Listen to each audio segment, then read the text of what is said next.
Welcome to mega 9 TV. పోషక విలువలతో కూడిన ఆహారమే ఆరోగ్య పరిరక్షణకు కీలకమని ఏలూరు ఎమ్మెల్యే బడేటి చంటి సూచించారు. ఏలూరు మున్సిపల్ కార్పొరేషన్ కార్యాలయంలోని కాన్ఫరెన్స్ హాల్లో పౌష్టికాహార పక్షోత్సవాల ముగింపు కార్యక్రమాన్ని లక్ష్య సాధన దిశగా నిర్వహించారు. ఈ కార్యక్రమంలో ఏలూరు ఎమ్మెల్యే బడేటి చంటి, నగర మేయర్ షేక్ నూర్జహాన్ ముఖ్య అతిథులుగా పాల్గొన్నారు.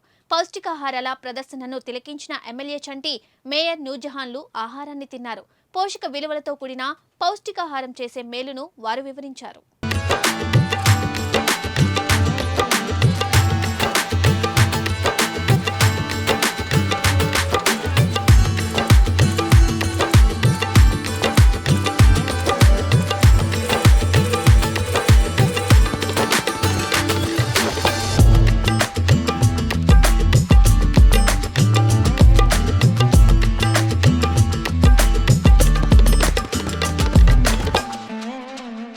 ఏడవ పౌష్టికాహార పక్షోత్సవం సందర్భంగా ముగింపు ఈ రోజు చేస్తున్న సందర్భంగా మీ అందరితో కూడా ఒక్కసారి పౌష్టికాహారం గురించి చెప్పాలనే ఉద్దేశంతో ఈ సమావేశం ఏర్పాటు చేయడం జరిగింది. మీ అందరికీ తెలుసు పౌష్టికాహారం వల్ల ఏ మేలు జరుగుతుందని మీరు అందరూ కూడా చూశారు. గతంలో 50 సంవత్సరాల క్రితం ఏ విధమైన పోషక విలువలు ఉన్నాయి, ఈ రోజు పిల్లలు ఏ విధంగా ఉంటారని మీరు అందరూ కూడా చూస్తున్నారు. తల్లిపాల కంటే అసలు ఆరోగ్యమైనది కూడా లేదు.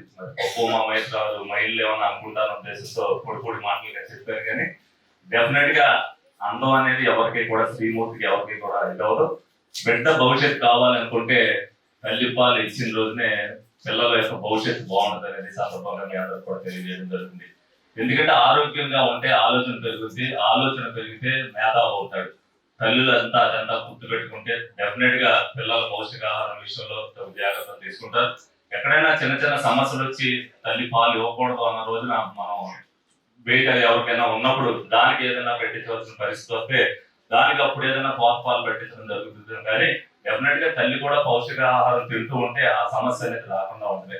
మీ అందరూ చూసి ఉంటారు, ఇందులో చాలా పెద్దవాళ్ళు అందరూ కూడా ఉన్నారు.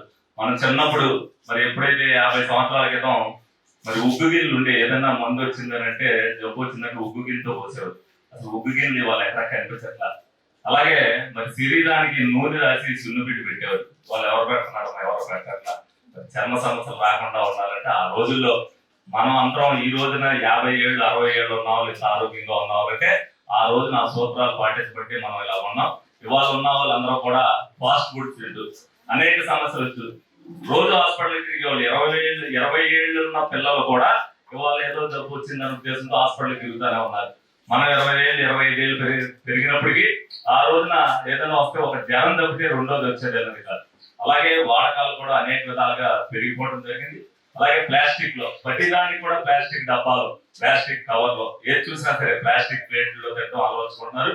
వేడి పదార్థం ప్లాస్టిక్ తగిలితే ఎంతో కొంత అది శరీరానికి తగ్గుతుంది, అది ఇబ్బంది వచ్చే పరిస్థితి ఉంది. కానీ దాన్ని నిరోధించడానికి ప్రతి ఒక్కరు కూడా ప్రయత్నం చేయాలి. ఇప్పుడు వీళ్ళందరూ కూడా అనేక పదార్థాలు తెచ్చారు. నేను కూడా బయట తిన్నా, లోపల కూడా తిన్నా.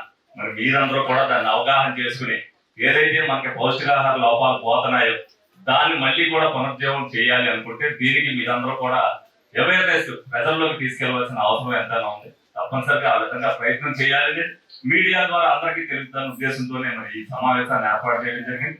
అలాగే ప్రభుత్వం 50 ఏళ్ల క్రితం ప్రభుత్వం ఈ గుడ్లు ఇవ్వడం కానీ ఈ కానీ ఎవరికి ఉండే కాదు. ఈ రోజున ప్రభుత్వమే ఆ సహకారం అందిస్తున్నప్పుడు దాన్ని వినియోగించుకుని డెఫినెట్ గా పిల్లల భవిష్యత్తు కోసం, పిల్లల ఆరోగ్యం కోసం మీరందరూ కూడా దానికి సహకరించాలని మనస్ఫూర్తిగా కోరుకుంటూ సెలవు తీసుకుంటాం. పోషక ఆహార లోపం వల్ల పిల్లలందరూ కూడా తరచుగా అనారోగ్యానికి గురవుతున్నారని ప్రభుత్వం గుర్తించి వారికి పోషకాహారాన్ని అందించాలనే ఉద్దేశంతో ఐసిడిసి ద్వారా దాదాపుగా 8వ తారీఖు నుంచి కూడా ఈ యొక్క అవగాహన కార్యక్రమాలు, పక్షోత్సవ కార్యక్రమాలు నిర్వహించుకుంటూ ఈ రోజు ముగింపు సందర్భంగా ఇక్కడ కార్యక్రమాన్ని ఏర్పాటు చేసుకోవడం జరిగింది. మనందరికీ కూడా తెలుసు, ఇప్పుడే పిడి గారు వివరించడం జరిగింది. పోషక ఆహార లోపం వల్ల పిల్లలు ఎదుగుదల తక్కువగా ఉండటం కానివ్వండి, వాళ్ళు రక్తహీనతకి గురవుతూ ముఖ్యంగా పుట్టినటువంటి పిల్లలు సరిగ్గా బరువు ఉండకపోవడం, ఇటువంటి సమస్యలన్నీ కూడా ఎదుర్కొంటూ ఉన్నారు. ముఖ్యంగా ప్రతి తల్లికి కూడా గర్భవతిగా ఉన్నప్పటి నుంచి కూడా బిడ్డకి చక్కటి పోషకాహారం అందినప్పుడే వారు ఆరోగ్యంగా ఉంటారు. అలాగే పుట్టిన తర్వాత కూడా తల్లి పాలు బిడ్డకి ఎంతో అవసరం. మరి అన్ని కూడా అవగాహన చేసుకొని మీరందరూ కూడా మంచి పౌష్టికాహారం మీ అందరికీ కూడా అందించాలని ప్రభుత్వ ఉద్దేశం.